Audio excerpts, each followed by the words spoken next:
Hello. So I wanted to show you phase 2 of Phoebe Meets a Human.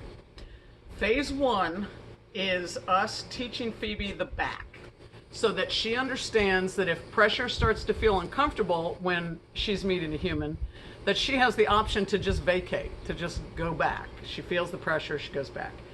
We will keep practicing that move where we walk into her and back her up, like the videos from yesterday. When she really starts to get the hang of it, then we're going to add the word back. You may already feel comfortable doing that. If so, do it. But don't add the word until you feel like she's really got the motion down. So phase 1 is that Phoebe feels like she can leave. Phase 2, layering onto that, is if you feel like Phoebe's not sure what to do, or you're just not sure about the human. You're not sure about Phoebe, or you're not sure about the human. What I want you to do is implement a 3 count. When Phoebe goes up to meet the human, you start counting in your brain. 1, 2, 3. You can put a 1,000 in there if you want to. So if Phoebe has that count, 1, 1,000, 2, 1,000, if she's going to move away, she should have done it by the time you get to 3. If she hasn't moved away and you're not sure that she's comfortable, or you're not sure that the human's comfortable, whatever, we want to recall her, bring her back to you. Now, we need to practice her recall short distance, and probably inside the house too. She seems to, with me anyway, she's better long distance than she is short distance. So I want you to practice the recall. You say it once, you just say the word. Go back to the basics with commands.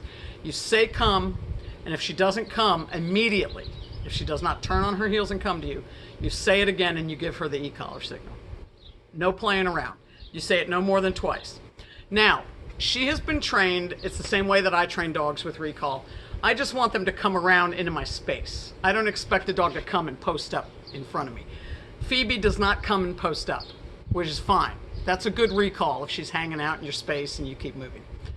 But what it means is that we need to tack on an additional move for her in these instances when she's meeting a human.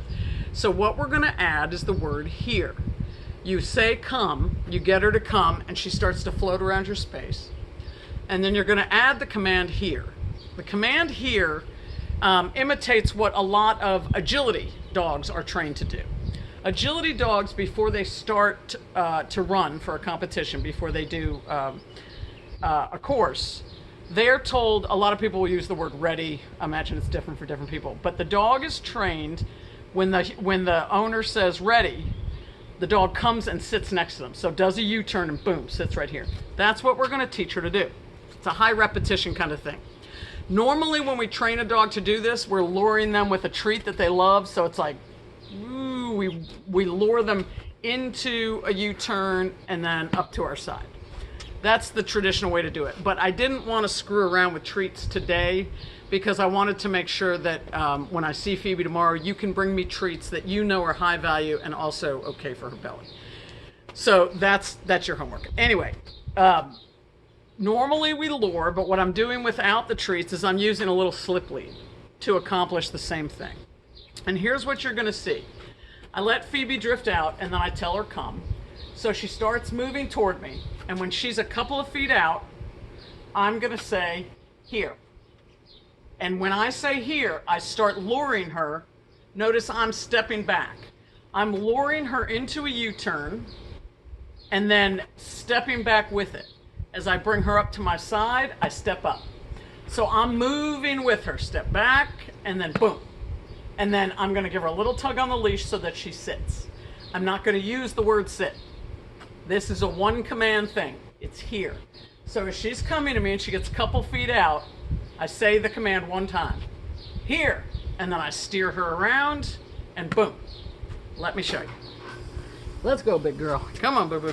She's sitting in the shade while I'm standing in the sun sweating. All right, baby. Let's do it. You ready? Here you come. Yes. Here. And then tug. So you can see from my short legs, I'm tugging to tell her to sit. Yes. Good girl. She's tired.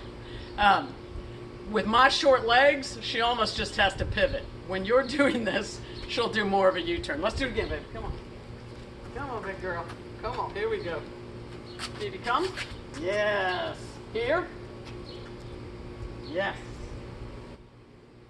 And a little tug. There she goes. She's taking her sweet time sitting. Taking her sweet time. Good girl. One more time. Let's get it up close to the camera. Come here, baby.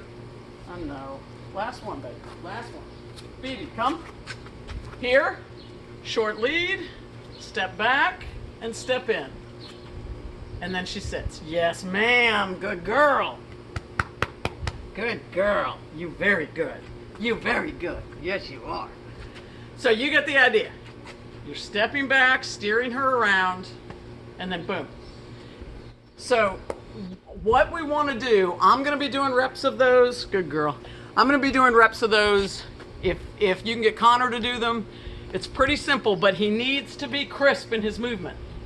If she's dragging, like she was just dragging on me, she's tired. She's done, which she is now. She and I have been doing those, and she started out pretty perky, and then perky left. But if you can get Connor to do it, he's got to be very precise. A couple of feet out, I say it once, and then I steer her and step. I steer her and step. The human's movement is just as important, because what we're doing is we're generating energy and helping lead her with our movement. Okay, let me know if you have any questions about that.